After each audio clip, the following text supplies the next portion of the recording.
Ink up, slow down, write your rhythm with Script and Scribe.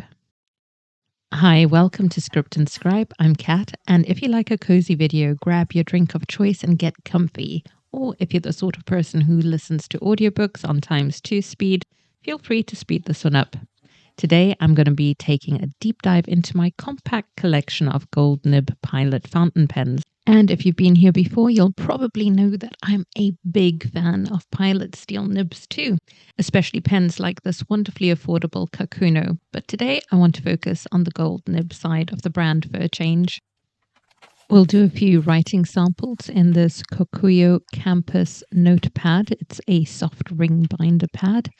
And I'm actually going to grab a Pilot Parallel to do the headings on this.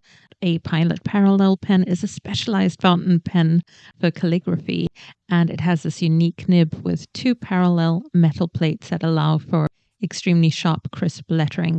Yeah, I just thought it was pretty cool to use one of their specialist nibs as well. I'd love to know in the comments what your favorite Pilot fountain pen is. We're starting off with one of my favorite types, and that is a particular design, the long short pocket pen. I love these because they're short enough to carry easily, but once you post the cap, they're much more a standard size in the hand to write with.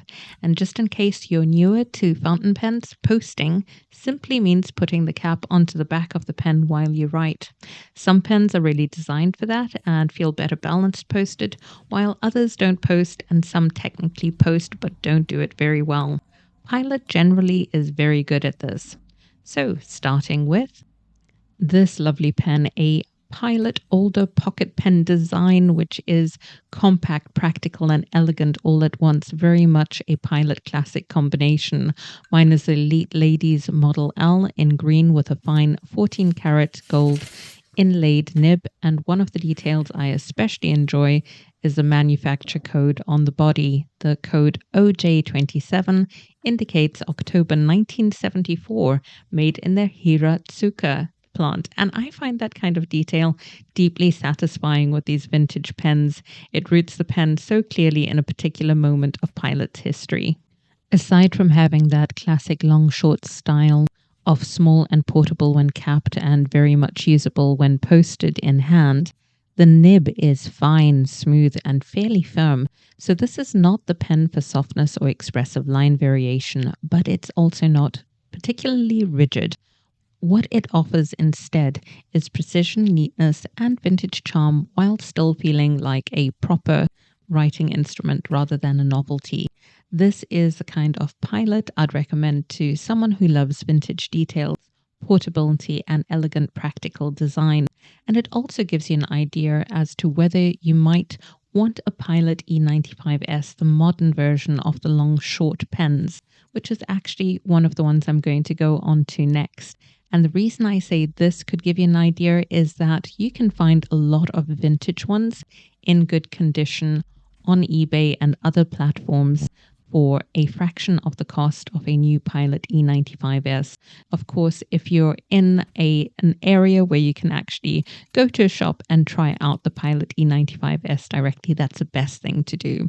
But if, like me, you're somewhere rural and you can't do that, then this might be a good idea for you to try out first. The Pilot E95S is one of the clearest links between Pilot's vintage design language and its modern range because it carries that long short pocket pen silhouette that was so popular in Japanese pens in the 1960s, 70s, and going slightly into the 80s.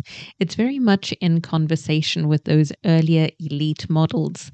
I'm also noticing some more modern manufacturers playing with this kind of compact pocket pen concept again, putting their own spin on it. I'm thinking the Bennu Pixie or the Estabrook Niblet coming to mind. And in this case, I value having both an older Pilot Elite and a modern E95S in my own collection. I went with the medium nib on this one after trying an extra fine, which I also loved. But because I so often default to EF and F nibs, and in fact need to reduce those nibs, I decided to go for medium here, and I was not entirely prepared for just how juicy the medium nib would be compared to the same pen with an EF nib. Body-wise, it has a slightly unusual look when capped with the long cap and shorter barrel, but once posted, again, it becomes that full balanced pen that makes immediate sense in the hand. That's really the magic of it all, and it's portable, but it doesn't feel compromised. The inlaid 14 karat gold nib is a huge part of the appeal. It gives the pen a sleek integrated look and helps it stand apart from more conventional Pilot models. The writing is smooth, elegant and effortless. I'd recommend this pen to anyone looking for a modern gold nib pen with vintage charm, especially if they like design details that feel both nostalgic and genuinely functional. The medium nib is extremely juicy, so if you don't like that, go for an F or an EF. And it's got amazing bounce, but very little line variation.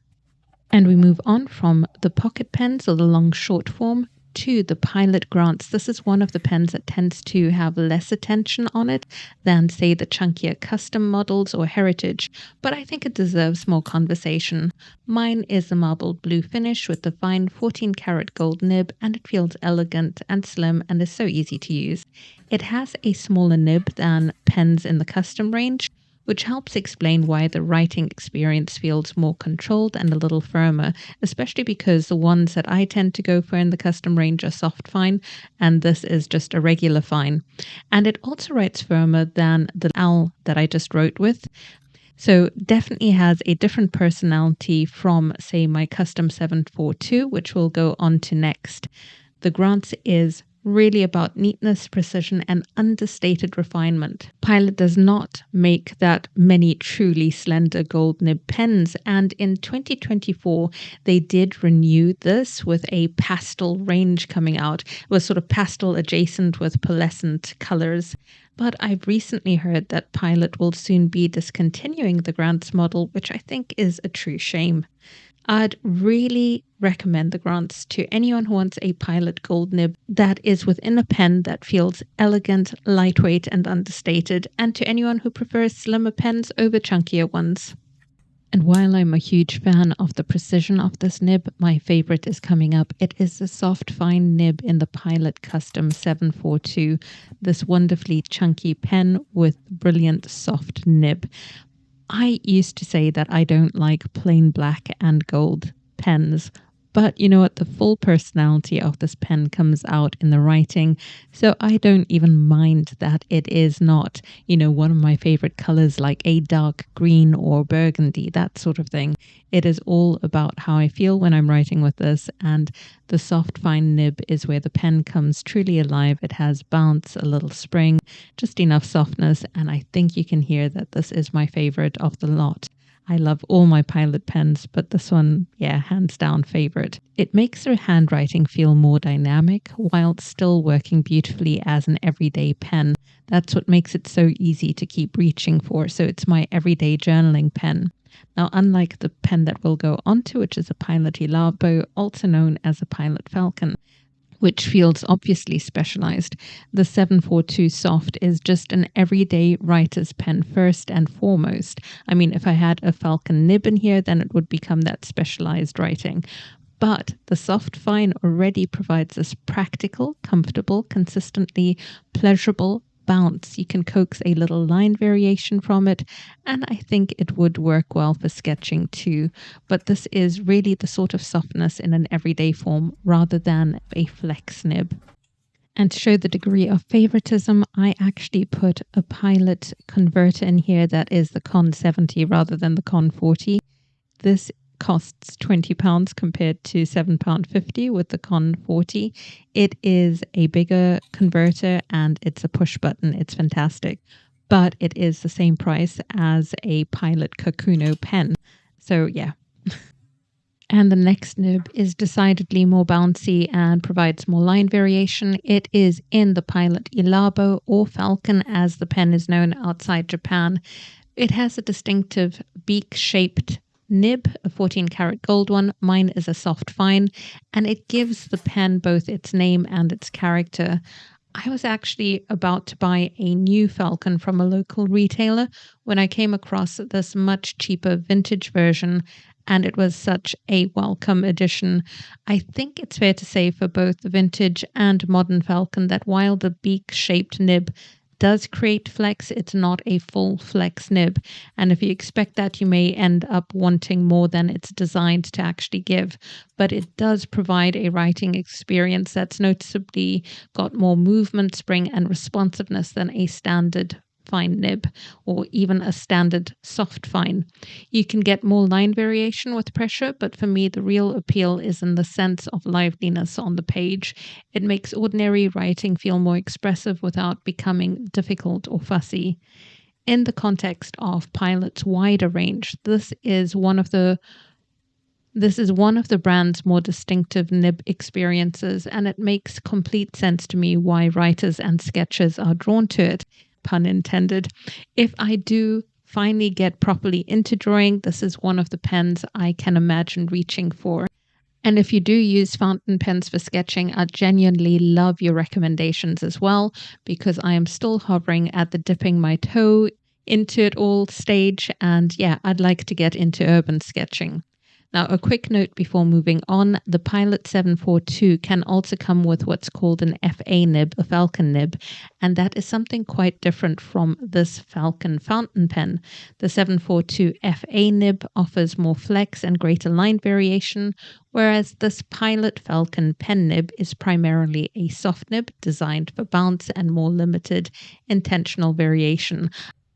The Pilot Lady in silver and a creamy ivory white feels like another side of Pilot's vintage elegance. And instead of having the pocket pen tradition, we're going for the slender, refined, and a little dressier look. It's got a really 1980s vibe and a lovely 18-karat gold fingernail nib. Like many Japanese fine nibs, it writes a genuinely narrow line.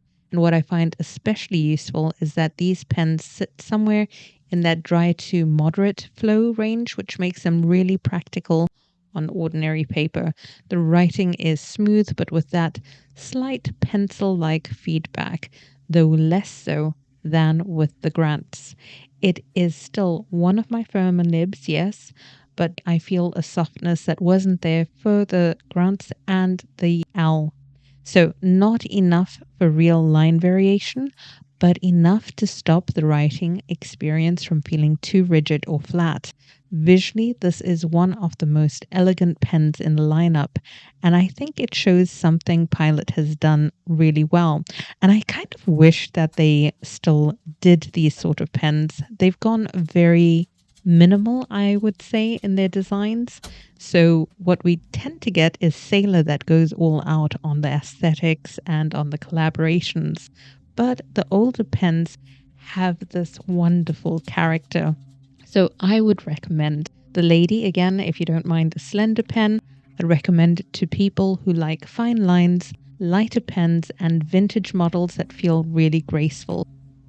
A lot of the slender vintage pens don't fit the Con 70, so that's a Con 40 that I've got in here in terms of the ink converter. And for some reason, I always used to just ink this up with Yamabudo from the Pilot Irishizuka range, but these days I actually use Diamine Deep Magenta purely because it is a lot quicker to rinse out of this particular nib. And those are the 6 Pilot pens I own. My favorite, the 742. And do let me know in the comments what your favorite is from those you own or from my collection. Now, the Lady I am so conflicted with. I keep thinking about selling it because I've got way too many fine and extra fine nibs, and then I just can't part with it. I'm all too aware that if I could financially afford all the pens, I would have to actively fight the urge to buy all the pens. And that just doesn't sit especially well with me. I mean, I will absolutely cheer you on if you decide that. I will pen-able all those around me who wish it. But for myself, what I'd really like is to keep a handful of pens that I really love and allow the others to be sort of temporary or transitory in my collection so that I let them go and let other people enjoy them. And then I have something regular, always in rotation, without necessarily having a collection that sits still for a very long time. And by that logic, I should really let go of the Grance and the Lady because With the other pens, I have the history of the one that's got the actual stamp code, the date, and the where it's from. So that's the Al series one. And then I have got the soft fine in the 742. I don't have a nib like that. The Elabo, I don't have another nib like that. And then we've got the medium. I have got no other gold nibs in medium. They're all extra fine and fine, meaning I really want to hold on to the E95S, as juicy as it is. And that is the rationale that I have in terms of what I like to hang on to. Part of me would like to collect every single model that Pilot has ever created because I love the whole history. I love the different designs they came up with. I love the quality of the nibs. And then the other part of me would really love to just, reduce down to only having the 742 because I just love that pen so much and it is my everyday journaler. So surely I should be able to reduce it down to that. So I am always sort of like in two moods. I am either wanting all the pens or wishing to reduce down to maybe 3 or 4. And yeah, let me know if you can relate to that or if you are, really happy in being a maximalist collector of fountain pens or if you are a minimalist. Thanks for joining me and take care. Bye.